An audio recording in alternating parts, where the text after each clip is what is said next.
Hello everyone, welcome back to Stag Voiceover. My name is Neil Glasgow. So in today's video, I'm going to give you 6 of probably the most prolific predatory tactics that are out in the voiceover industry at the moment, and they are things that you really do need to be vigilant about. So with that in mind, let's get into it.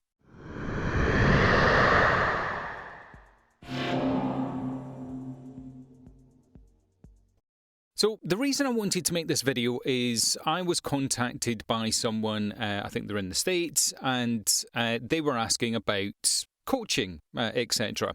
And this video was not about, hey, I'm amazing, nothing like that. They were essentially telling me that they'd gone through a couple of coaches, and one of them was essentially trying to make them cut a demo, or suggesting rather that they cut a demo before they felt they were ready. And the other one really wasn't listening to what they had to say and really what it is they wanted to learn.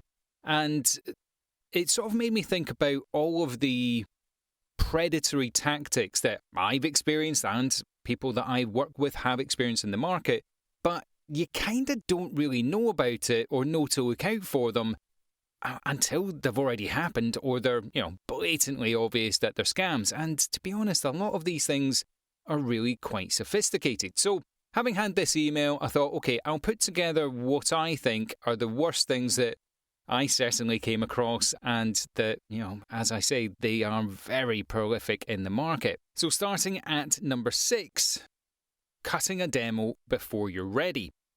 Now, what happens with a lot of these things is you will go to a masterclass, weekend seminar, blah, blah, blah. I can give you an amazing career and cut this demo for you, and you'll get work and you can take it to anywhere in the world within 3 days, 5 days, something like that. And it doesn't matter how good you are, okay? I've been in the industry over a decade. If I went to one of these seminars and they went, yeah, great, amazing, we can cut you a demo and go out to the market, I would still be suspicious around that. And the reason being is that you should never, ever cut a demo until you are ready. And that's it. So with some of the students that I work with, I might say, do you know what? I'm really confident we could cut your demo for you. And if they agree, great. And I only say they agree because I run in an environment which very much they lead it. I'm there, I'm to coach, I'm support. When they are ready to cut their demo, I'll cut the demo. Whether that's 2 weeks from now, 2 years from now, doesn't matter. They've kind of got that as a service from me anyway. I'm going to do it. It doesn't matter to me when I do it. It's making sure that they are confident in the product. Now, if you're just getting into voiceover now, and you see some of these things that say, join my 5-day course, my 3-weekend seminar, whatever it is, you have to look at the numbers. And the number of hours, rather, that you're actually doing that training. And if the predominant element of that training is this, mouth technique or whatever it is, being in front of the mic, I'd be really hesitant about the quality of that course, whatever it may be, because the larger part, and I've said this many times before, of voiceover is not this. It's not being in front of the mic. This is the fun bit, the important bit, and the bigger bit that you really need to understand, and that the training needs to focus on, is the marketing and business management and development of your career. So important. That is the biggest thing that you really need to learn. Everything else comes after that. And ultimately, your demo that you cut, that's your product. That's what's going out to the market. And if you don't know how to sell that properly, doesn't matter how amazing you might sound or how amazing you probably don't sound, you don't want to put that out into the market until you are confident in the quality of that product. At number 5, it is the masterclass. Now, the internet is littered with people selling you the dream. And I'm always very careful to not sell anyone the dream. This job is hard as hell. But it is very rewarding once you get to a certain level. It just genuinely is. Can you get to that level in 5 weeks? Probably not. Can you get to that level in 12 weeks? Probably not. Can you get to that level in 52 weeks? Probably not. You can start to build a career within a year. you can start to build a career within 2 years, 3 years. To be profitable in this business, at least for myself, I was a couple of years in the game. I made this my side job until I could make it my real job. That's just how long it takes. If anyone says that you can do that in under a year, it really feels like they're selling you the dream. And if they're asking you to spend hundreds, if not thousands of pounds getting their key to success and masterclasses and blah, blah, blah, yeah, by all means, do your due diligence on what it is they're saying. Look at previous people that have gone through their course. Investigate them on Reddit and Google and whatever. Ask the real opinions of what these people are really producing, because ultimately, a lot of the predators that are out there are preying on people who don't know any better and don't know what questions to ask. You should be asking, for anyone that's offering you these 5-day amazing courses, is really, what am I going to learn within those 5 days? And what are your guarantees? That's a really key question. If they guarantee you something, run a country mile. There are no guarantees in this. If their 5-day course says, I'll give you the absolute basics of this is how far away you stand from a mic, here's some places you could look to get some work, and it's all super basic stuff, and it's all cheap, fill your boots. And cheap, I'm talking like, maybe $100 or something. Really, the quality of training needs to be commensurate with the budget that they're trying to peddle that out at. And if you've got something saying, come and join my course and it's £1,000, $1,000, and they're really just going to give you 6 hours worth of lessons, yeah, run a mile. Run an absolute mile. Coming in at number 4 is predatory contracts. Now, this is really more around agents. So you get some agents out there in the market that would like you to sign an exclusive contract with them. Now, if you get an agent that is tied in with lots of big production houses and you can see demonstrably they've got really great auditions coming in, they are working with some big names, you might want to consider an exclusive contract. If you're working with Dave the agent from the back end of nowhere and they want you to sign an exclusive contract, yeah, I'd be very hesitant around that because there's no need for you to sign an exclusive contract. I work with multiple agents and I have non-exclusive contracts with all of them. The rub with a non-exclusive contract is you do pay a little bit more in their fees when they secure you a job. But if you sign an exclusive contract, that essentially says you can't work with anyone else. And that also says that depending on the rates, they could be charging you 20, 30 or more % on any jobs they get you. And that's if they get you jobs. That's the big problem with exclusive contracts is if you put your entire career, and I do mean your entire career, in the hands of an agent, that means that you can't do your own marketing because you might approach one of their clients. You can't go on the pay-to-play websites because that, again, is affecting their bottom line. They want you exclusively. And I know a couple of people that have really run afoul of some poorly written, at best, exclusive agent contracts. So if you get involved with an agent, and at some point you probably will, really read the fine print, read what the agent is really capable of delivering. No agent, again, should guarantee you anything, but if they're going to ask for an exclusive contract, you need to be confident that that agent has the capability to manage your career.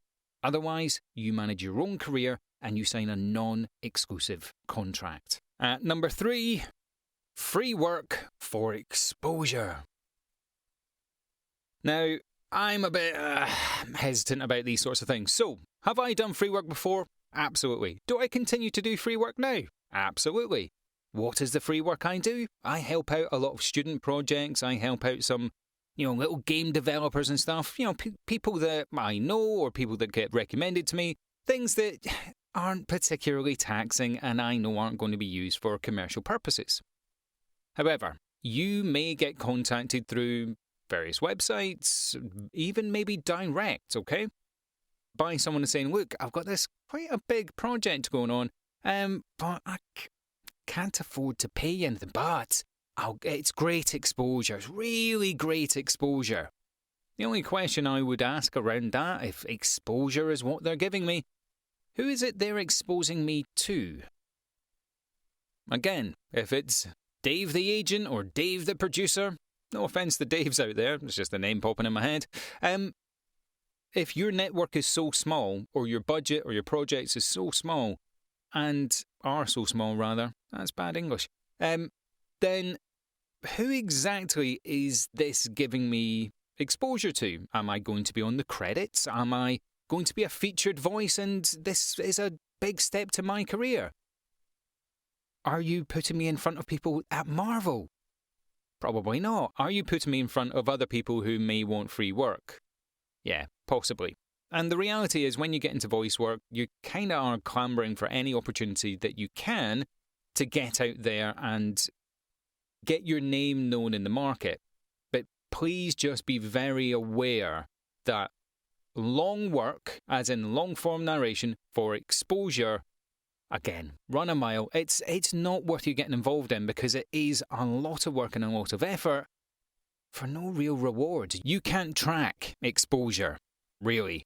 It's not for them to really sell that to you. And if you want to get involved in free work, as I say, I do it. I don't do it for exposure. I do it because I want to help people out, and I can. You know, a lot of people aren't in that situation, so just judge it to the best of your ability, but don't get caught for free work. At number 2, bad advice from other voiceover artists. So, I always say to people, do your own due diligence, okay? And the reason I'm saying bad advice from other voiceover artists are subjective experiences breed opinions. And I'm on Reddit, as you know, you may be on Reddit right now watching this video. The amount of things that I see on a regular basis that are experience-based opinions delivered as fact. And the problem that I have with that, and the worry I have with that, with the predatory elements of it, are people will tell you to do something or not do something that can fundamentally bugger your career. I have seen things out there, advice that essentially tells people either not to get into the industry, it tells people to only work on these platforms, it tells people to sign particular contracts, it tells people a whole raft of things that my personal experience tells me is damaging, is detrimental. So the only thing I'm going to say to you is any advice that you take, mine included, do your own due diligence. Research, and when you're happy, when you are confident in the information that you've gathered and the opinion that you have made, then act on it. Please do not take random Neil's advice without making sure that it's real, without making sure that you can corroborate that it will benefit you specifically. And number 1, if it sounds too good to be true, it probably is. Now, there's a lot of things that go about on various websites out there for voiceover work. It's either, amazing auditions that come in that are, $100,000 for 2 lines of work or 1 hour. You're never going to get that. Or it's, hey, sign up to our platform. If you just spend this little bit of money, we can guarantee, there's that word again, all this stuff. If it sounds too good, honestly, again, to my last point, do your due diligence. I have been exposed to certain things where I go, oh God, that's a really good audition. It's for my voice, my accent, my everything. Great, do it. And I send it off, and then everything kind of starts going a bit funny, and the job disappears, the pay disappears, everything goes a bit tits up. But what I'm left with is my voice is out there, someone has it, and someone may be using it. And there's only so much you can do around that. There's only so much that you can protect yourself from. But what I'd say is give yourself a little bit of a cooling off period. If you get offered a job at £20,000 from an agent that you've never heard of or a company you've never heard of, if you just do this little read here, whatever, just take a second, protect yourself.